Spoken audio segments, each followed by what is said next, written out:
আমার নবী কান্দে। এ লোকেরা, তোমরা কি আমার বাবারে দেখছো? বাবার আদুর সন্তানে চাই কিনা বলুন? মা যদি মারে, দেখবেন বাচ্চা রাস্তায় দাঁড়ায় কান্দে। কেউ যদি জিজ্ঞেস করে কান্দো কেন, আমার আব্বু আসুক, আব্বু আইলে কমু, কয় না এরকম? আব্বু আইলে কমু। বাবারে দেখে রাস্তার মধ্যে আর কথা কইতে পারে না, খালি কান্দে। আব্বু, আব্বু, কি হয়েছে বাবা তোমার? আব্বু গো, আমার আম্মু আমারে মারছে। বাবা দেখবেন সান্ত্বনা দেওয়ার জন্য বলে, আয় বাবা বুকে আয়, কান্দিস না, তোর মারে বাড়ির থেকে বাইরে কইরা দিমু। আসলে কি বাইরে কইরা দিব, কিন্তু তারা সান্ত্বনা দেয়। আমার নবী এমন একটা সান্ত্বনা জীবনে পায় না। আমার আল্লাহ বলে, বন্ধু গো, এতিম করে তোমারে পাঠাইলাম দেখি তোমারে নি দুনিয়ার মানুষের মধ্যে কেউ ভালোবাসে। ও বন্ধু, এতিম বলেও যদি তুমি নবীরে কেউ ভালোবাসে গো, আমি আল্লাহ ভালোবাসা দিয়ে আমার জান্নাতের মেহমান বানাইবো। সুবহানাল্লাহ। শিক্ষা দেন না সন্তানদেরকে। আপনার সন্তানের জন্য কিছু করেন, তাহলে আপনার সন্তানও করবে। যেমন বাস্তব এক লোক তার বাবারে ভাত দেয় মাটির হানুক। চিনেন হানুক? মাটির আজে বানাই বাসন, মাটির বর্তন। মাশাআল্লাহ, মাটির বর্তন। তো এই লোকটা বাবা বুড়া হয়েছে পরে বাবারে বেশি দেখতে পারে না আর কি। এই মাটির বর্তনের মধ্যে, আলগা ঘরের মধ্যে বাবারে ভাত দেয়। কিন্তু তার ছেলে দেখে দাদারে যে ভাত দেয় মাটির বাসনে, বর্তনে আলগা করে। তো একদিন যায় দেখে, কারণ দাদার সাথে কিন্তু নাতির একটা সম্পর্ক থাকে। কি কারণ? এটা ওই নবীজির দাদা নাতির থেকে আসছে।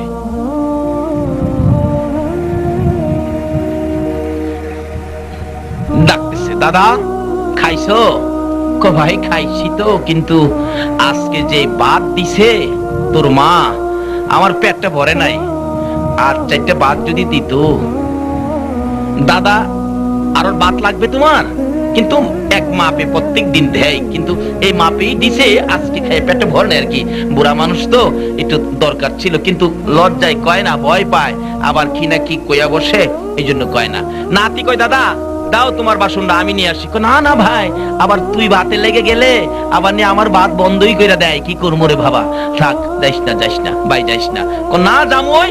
নাতি এই ভাতের মাটির বাসনটা নিয়ে দৌড় মারছে, উঠানে যায়া ইচ্ছা করে বাসনটা ফালাইয়া ভেঙে ফেলছে।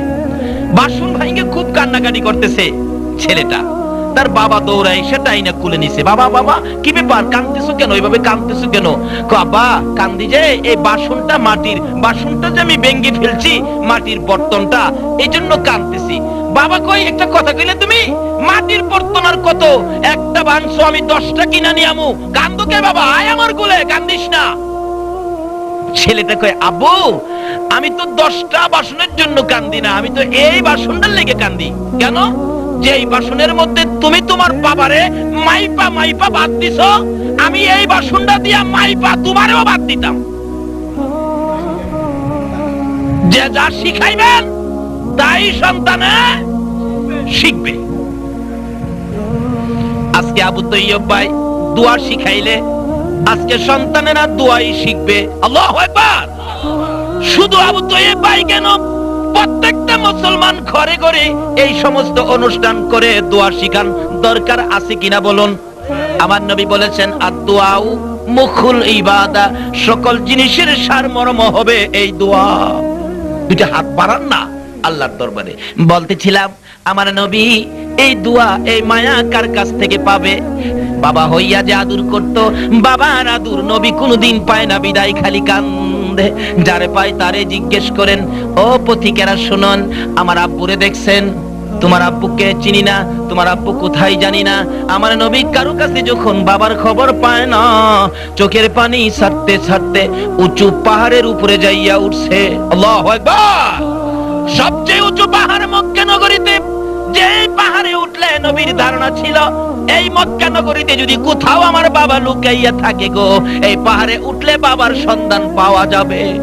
পাহাড়ের উপরে উঠে আমার নবী, শিশু নবী, মায়ার নবী পাহাড়ে উঠে সামনের দিকে দাঁড়াইয়া দাঁড়াইয়া কান্দে আর ডাকে, বাবা বাবা গো, আমার এতিম করি কই গেলা গো বাবা, একবার আসো, পাহাড়ের উপরে কেউ নাই, একবার আসো, আমি তোমার দেখা দেই।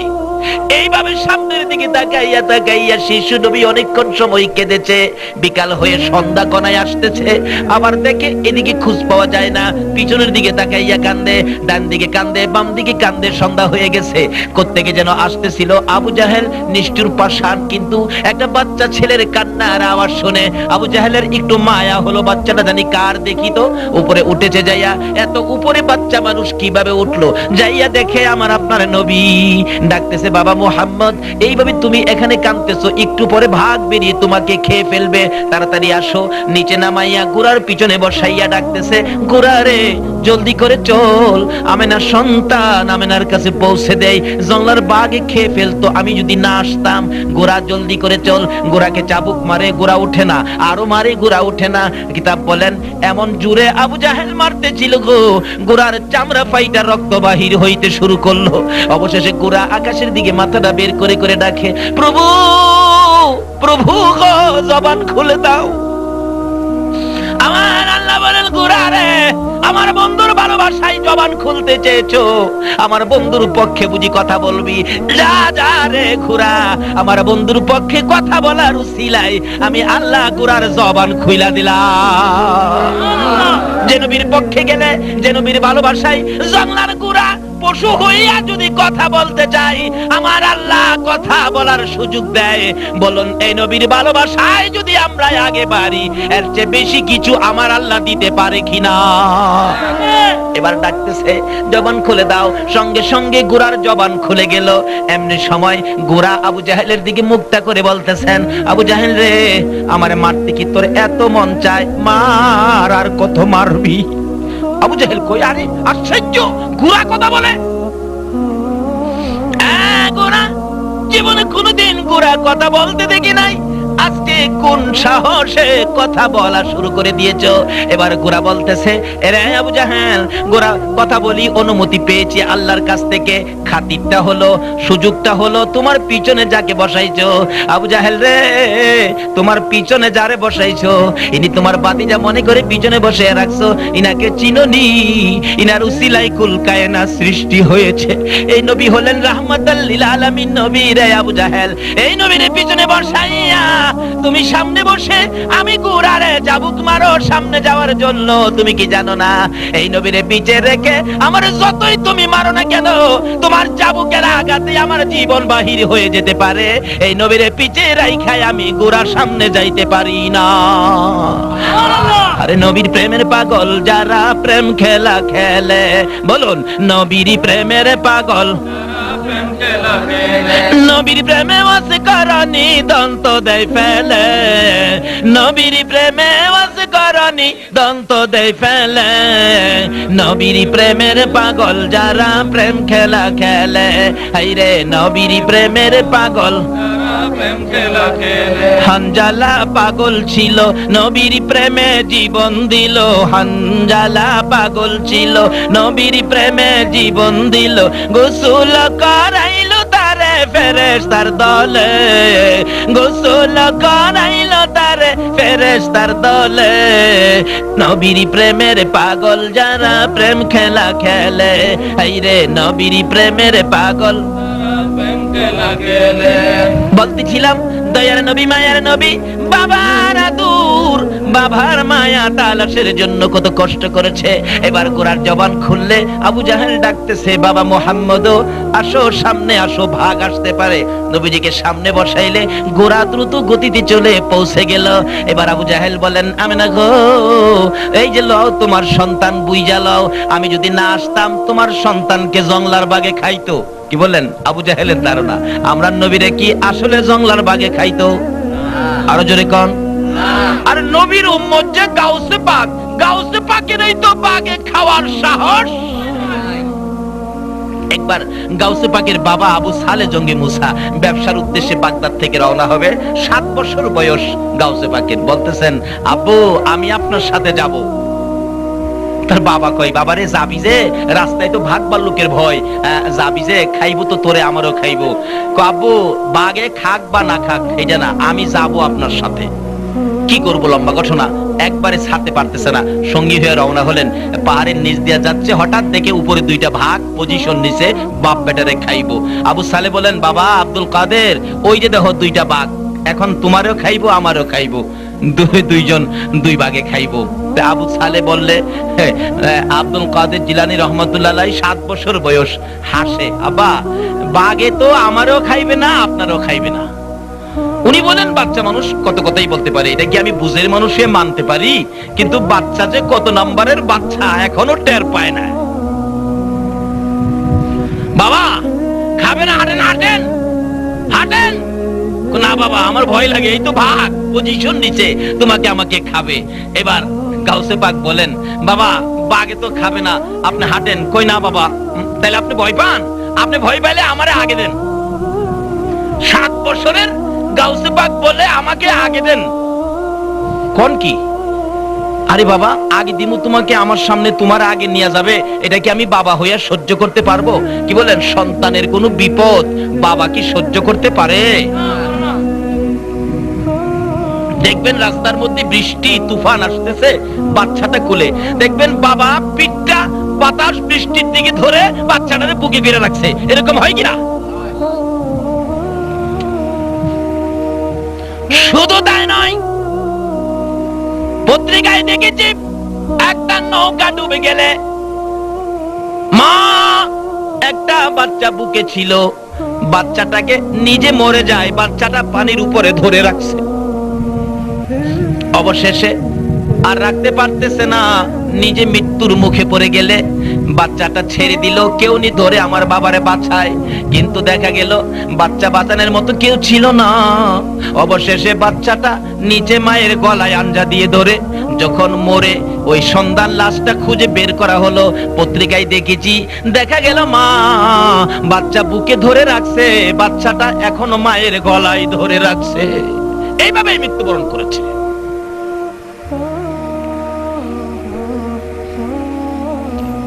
তাই বলতেছিলাম, বিপদে বাচ্চাকে কি আগে দিবে কেউ?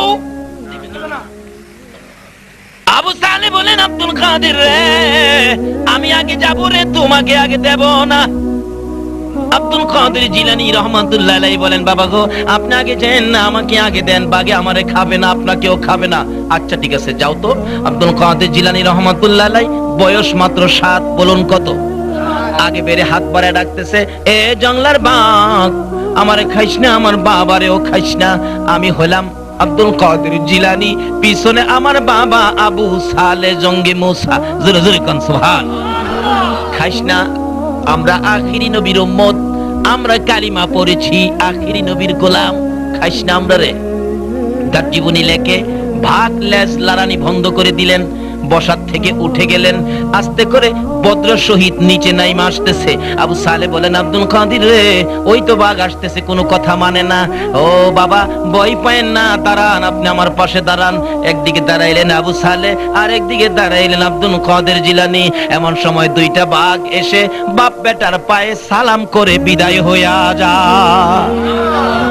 আরে আল্লাহর ওয়ালি আব্দুল কাদের জিলানী ডাক দিলে যদি জংলার বাঘ পায়ে সালাম করে গো, বলুন সেই নবীর কি বাগে ধরতে পারে? এবার আবু জাহেল বলতেছেন, আমি না গো তোমার আদরের সন্তান, আমি যদি না থাকতাম বাগে খেয়ে ফেলতো। এই যে লাও তোমার মুহাম্মদকে তুমি বুঝে শুনে রাখো। এবার আমেনা মুস্কি মুস্কি হাসে আর বলতেছেন, এই আবু জাহেল কার কথা বলতেছো বাগে খাবে? যেদিন আমার এই সোনার সন্তান পূর্ণিমার চাঁদ আমার কুলে তার শিবেনেছে, আমি দেখেছি খানায় কাবা আমার সন্তানকে সেজদা করেছে। বলতেছিলাম এই নবীর শিক্ষা কি ছিল? মা বাবার সাথে ব্যবহার ভালো করা না খারাপ করা? সকল সৃষ্টির পিতা, সকল রূহুর পিতা হলেন আমার আপনার নবী। পিতা হইয়া কত সুন্দর শিক্ষা দেয় দেখুন। যেদিন হযরতে ইব্রাহিম নবীর কপালে ছিল আমার আপনার নবীর নূরে মুহাম্মাদি, ইব্রাহিম নবীর কপালে যখন ছিল সন্তানাদি নাই, ইব্রাহিম নবী বলেন রাত্রে যখন আমি ঘুমাইতাম শুনতাম আমার কপালের মধ্যে কে যেন টুনটুন করে আল্লাহ আল্লাহ নামের জিকির করে। আল্লাহু আকবার। ইব্রাহিম নবীর আগে মাবুদ রে, মাবুদ আমি যখন ঘুমের করে ঘুমাইয়া যাই আমার কপালের মধ্যে কে নড়ে চড়ে আমি তো বুঝতে পারি না। এমনি সময় আমার আল্লাহ বলেন ইব্রাহিম রে, তুমি যখন ঘুমিয়ে যাও আমি যার খাতিরে তুমি ইব্রাহিমকেও বানাইছি, আমার ওই খাতিরের বন্ধু, আমার ভালোবাসার বন্ধু নূরে মুহাম্মাদি সাল্লাল্লাহু আলাইহি ওয়াসাল্লাম তোমার কপালের মধ্যে নড়ে চড়ে আমি বন্ধুর প্রেমের গান গাই। ইব্রাহিম নবী কয় তাই নাকি খোদা? হাই রে হাই, কেমনে জানি আসবে গো, আমার যে সন্তানাদি নাই এটা আমি কিভাবে পাবো? ইব্রাহিম নবী রাত্রে নবীর প্রেমে গুনগুন করে গান গায় একটা সন্তানের জন্য। একটা ছেলে দে রে মাবুদ, একটা ছেলে দে, রোজগার খাইবার আশা নাই রে মাটি দিব কে।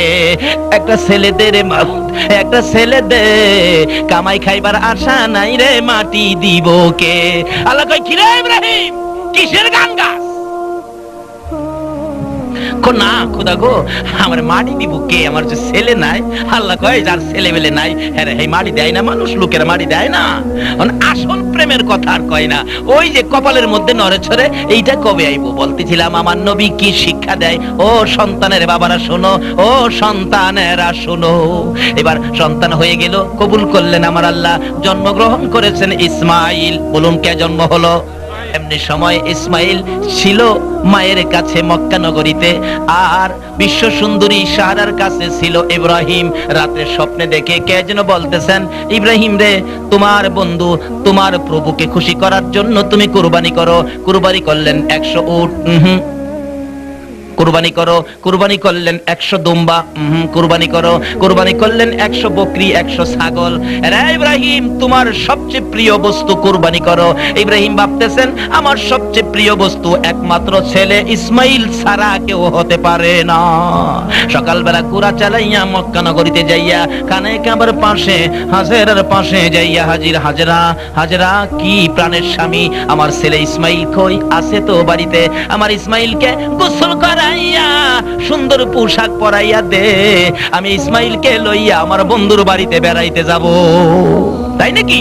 ও মা হইয়া সন্তান গোসল করায়। বলুন সন্তানের উপরে যদি কোনো বিপদ আসে গো আগে জানে কে? আর জোরে কোন আগে জানে কে? ইসমাইলকে গোসল দিতে যাইয়া মা বারবার খালি ইসমাইলের চেহারার দিকে তাকাইয়া থাকে। ইসমাইল বলেন মা গো, এইভাবে কোনোদিন গোসল দিতে যাইয়া তাকাইয়া থাকো না, কি দেখো, কি ব্যাপারটা কি?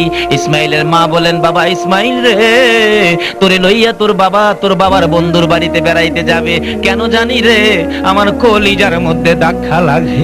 আগে কে জানে ছেলের বিপদ? আমার নবী ছিলেন ইসমাইলের কপালে। কি শিক্ষা দেয় ইসমাইল আমার নবী? তো নূরানি জগৎ থেকে কি শিক্ষা দেয়? ও নবীর উম্মতেরা, নবীর সন্ধান নিলা না। ইসমাইল বলতেছেন মাগো এটা তো ভালো কথা, আপনি কেন দুঃখ নিচ্ছেন? আমার বাবার বন্ধুর বাড়িতে বেড়াইতে যাব, জামা সুন্দর করে পরাইয়া 2 গালে 2টা চুমো দিলেন। এমন একটা আদর মা সন্তান রে করে কিনা? আদর করে চুমো দিয়ে ছেড়ে দিয়ে বলতেছেন ইসমাইল যাও তোমার বাবার সঙ্গে, তোমার বাবার বন্ধু তোমারে কেমন আদর করে আমি মায়ের কাছে কিন্তু আয়সা তুমি বলবা। শুনছো? বলবা কিন্তু। আচ্ছা আসলে নিতাছে কিসের জন্য? কুরবানির জন্য। রওনা হলেন লম্বা ঘটনা। যাইতে যাইতে যাইতে যাইতে মক্কা নগরী খানে কাবার পাশ থেকে বাহির হলেন, মিনার দিকে যাইতেছেন। যাইতে যাইতে একটু গেলেই শয়তান কয় তোমারে কই নাই জানুনি তোমারে জব করব। হ্যাঁ বাবা কি সন্তান জব করে? বাবা কি কয়? পাথর মারো। 3 জায়গায় আমার নবীর নূরের অংশ কপালে নিয়ে ইসমাইল পাথর মারলে আল্লাহ কয় বন্ধু গো এটা আমি কিয়ামত পর্যন্ত রাখলাম, এই পাথর সকলেই আইসা মারবে। এখন মারে না হাজিরা? আমি নিজেও মারছি। লম্বা ঘটনা, এখানে ওয়াজ করলে 2 ঘন্টা। এর কারণটা বুঝাইতেছি নবী যে কি শিক্ষা দিলেন, নূরানি জগৎ থেকে নবী কি শিক্ষা দিলেন। এবার আইসা গেছে তিনবারের পরে বলতেছেন পাথর মারো, হ্যাঁ শয়তান। তিনবারের পরে শয়তান দূর হয়ে গেলে বলতেছেন ইব্রাহিম নবী, ইসমাইল আমার আল্লাহ বলেছে, আমার বন্ধু বলেছে সবচেয়ে প্রিয় বস্তু কুরবানি করার জন্য এই যে রশি, এই যে ছুরি আনছি, তোমাকে তো আমার কুরবানি করতে হয়, আমার আল্লাহর নির্দেশ। 7 বছরের ইসমাইল আমাদের দেশের পোলা হইলে কি কন, একটা দৌড় মারতো না, বাবা গো আমি নাই। কিন্তু ইসমাইলের কপালে যে নূরে মুহাম্মাদি কি শিক্ষা দেয়, বাবার কথার বাইরে যায় না। বাবা ঠিক আছে, যদি আল্লাহ হুকুম করে থাকে আমাকে কুরবানি করতেন, সাতাজিদুনি ইনশাআল্লাহ মিনাস সাবিরিন। বাবা আপনি ঘাবড়েন না, ভয় পাবেন না, ইনশাআল্লাহ আমি সবর করলাম, সবরকারীর মধ্যে আছি, আপনি তাড়াতাড়ি করে আমাকে জব করে দেন। আচ্ছা বাবা শুনেন, আমাকে জব করবেন আপনার প্রভুকে খুশি করার জন্য না? ঠিক আছে জব করেন, তবে বাবা গো আমার 3টা কথা। কি? 1 নম্বরে হলো আমার চোখগুলি এবং আপনার চোখগুলি ভালো করে বাইদা লইয়েন। তার কারণ হলো আমার গলায় যখন ছুরি দিবেন আমি আপনার দিকে চাই আব্বু কইয়া ডাক